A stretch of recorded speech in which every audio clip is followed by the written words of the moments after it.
Ginalugad na militar at pulis sa isang isla sa Lapu-Lapu City sa Cebu matapos makatanggap ng impormasyong mayroon daw namataang mga armadong lalaki sa lugar. Sa gitna naman ng pagpapalawig na operasyon laban sa grupong Abu Sayyaf, isa raw sa mga mataas na lider ng grupo ang nagbabalak ng sumuko. Live mula sa Lapu-Lapu City, Cebu, may report si Victoria Tulad. Victoria? Maris, natakot daw ang mga residente dito sa Lapu-Lapu City, partikular sa Barangay Vicente, nang dalawang armadong lalaki umano ang makita nila kahapon na posibleng miyembro raw ng Abu Sayyaf. Pero ayon naman sa otoridad, negatibo ang ulat. Suot ang full combat gear at armado ng matataas na kalibre ng armas, magkasabay na sinuyod ng mga operatiba ng PNP at AFP ang Barangay Vicente sa isla ng Olango sa Lapu-Lapu City, Cebu. Kasunod ito ng impormasyong natanggap nila na may namataang dalawang miyembro umano ng Abu Sayyaf sa lugar. Ayon sa pulisya, isang residente ang nakakita sa mga armadong lalaki bandang alas 2 kahapon. Pag-report after 30 minutes, andyan yung trupa, tapos automatic nang tinawag sa akin yung pier natin, pinalagyan agad natin ng pulis at saka yung daungan doon sa kabila. So mula nung ni-report yun, wala man tayong reported na armado na tumawid doon sa area. Tapos dito sa side ng dagat, kinordinate namin sa Navy. Pero sa ikinasang clearing operation sa isla, tanging mga sako, tirang pagkain at pinagkainan lang ang natagpuan ng mga otoridad. Yun na, sinasabi kong puro pa yung validation. Binabalidate pa namin kung totoong, pero hindi natin masabi kung sila yung natutulog doon. Kasi yun na nga, maraming mga pumupunta din doon ng mga tao. Kasunod ng pagputok ng balita, nakiusap ang mga otoridad sa publiko na huwag magpakalat ng maling impormasyon. Gusto ko lang ipaabot sa ating kababayan na sana, lalo na yung mga kababayan na walang magawa sa buhay, kundi mag-post sa social media na wala namang katotohanan. Kung makapunta sila dito sa area ng Olango, hindi totoo yung sinasabi na nag-evacuate. I would like to inform the public, most especially the Opunganons, na nothing to be worried. Bandang hapon kanina nang tapusin ng mga otoridad ang kanilang clearing operations. Pero may mga naiwan daw na operatiba sa lugar para matiyak kung mayroon ng mga armadong lalaki. Bagaman walang kumpirmasyon na may nakapasok ng Abu Sayyaf dito sa Lapu-Lapu City, sabi ng lokal na pamahalaan, naka-heightened alert pa rin ang kanilang kapulisan, lalo't patuloy ang pagdating ng mga turista. Sa bayan naman ng Oslob, 6 na lalaki ang dinala sa istasyon ng pulis matapos makatanggap ng tip na kahina-hinala umano ang kilos ng mga ito. Pinakawalan din sila kalaunan matapos malamang negosyante pala ang mga ito. Naalarma naman ang mga residente ng Brooks Point sa Palawan matapos mapadpad doon ang isang grupo ng kalalakihan. Pero sa pagsisiyasat ng Western Command ng AFP, hindi raw terorista ang mga ito, kundi mga misyonerong Muslim na nagpapakalat ng aral ng banal na Quran. Sa bayan naman ng Coron, normal ang sitwasyon at patuloy pa rin ang dating ng mga turista sa kabila ng nakalap na impormasyong banta ng Abu Sayyaf. Ang sitwasyon namin dito, normal naman po, kaya lang. Yung mga uniform alert po lahat. Naka-deploy po yung mga marine na galing sa province. Okay. Pero hindi po, walang panic. Maging mga turista, hindi raw nababahala. We arrived 2 days ago and we're planning to stay 6 days. And Coron is amazing. What have you done so far? What? What have you done so far? We're doing the tour beer tomorrow, so we're going to go. We will go to Twin Lakes and stuff like that. Gayunman, naka-full alert ngayon ang mga pulis at militar doon. Puspusan din ang kanilang inspeksyon, partikular na sa mga matataong lugar at sa pier. Sa kabila naman ng tila pagpapalawig ng Abu Sayyaf sa kanilang operasyon, isa nilang leader ang nagbabalak daw sumuko sa mga otoridad. Ayon kay Brigadier General Cirilito Sobihana, commander ng Joint Task Force Sulu, gusto nang sumuko ni ASG leader Radulian Sahiron. Hindi na raw kasi kakayanin ni Sahiron ang paglipat-lipat ng kuta dahil sa katandaan. Lalo pat maigting ngayon ang military operations kontra sa bandidong grupo. Gayunman, iginiit ni Sahiron na susuko lang daw siya kung ipapangako ng militar na hindi siya ibibigay sa US government. Kabilang kasi siya sa most wanted list ng Federal Bureau of Investigation na may $1 milyon na patong sa ulo. Sangkot umano si Sahiron sa pagkidnap sa isang American citizen sa Sulu noong 1993. Maris, pakiusap ng otoridad sa publiko agad ipaalam sa kanila kung may makikitang kahina-hinalang tao sa kanilang lugar. Maris? Alright, Victoria, unahin natin na yung clarification na yung sinasabing hindi naman totoo o hindi kumpirmado yung ulat. Yung ulat na kung may nakita nga bang mga bandido o yung armadong mga lalaki. Kasi maaaring armadong mga lalaki ito pero hindi naman talaga bandido na kasama ng mga ASG na nagpunta rin ng Bohol.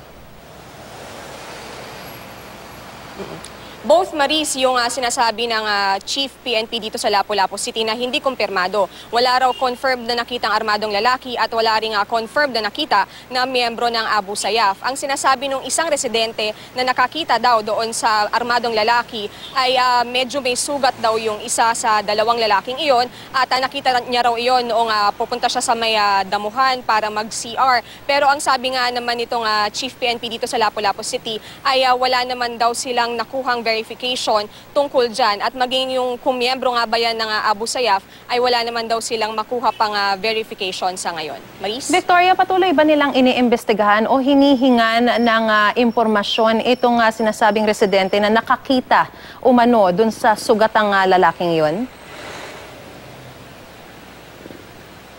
Hanggang sa ngayon, Maris, although tinapos na nila yung clearing operations kaninang hapon, ay mayroon pa rin naman daw ng mga tao, ng mga operatiba doon sa Barangay Vicente para nga patuloy pang mangalap ng impormasyon at mag-imbestiga at patuloy ngang kumpirmahin kung meron nga bang mga armadong lalaki o miyembro ng Abu Sayyaf doon. Na-interview na nila thoroughly kanina yung isang residenteng iyon, pero posible na balikan pa rin daw nila iyon bukas at posible rin na syempre mag-interview pa sila ng ibang mga residente doon sa lugar dahil bukod doon sa isang babae na nakakita raw doon sa dalawang armadong lalaki, meron din naman nagsasabi na may lumapit din daw sa kanya na dalawang lalaki na nanghihingi naman ng pagkain. Pero ang sabi naman ng otoridad, posibleng mga palaboy lamang iyon na nataon na dumaan doon sa lugar at nanghihingi nga ng pagkain.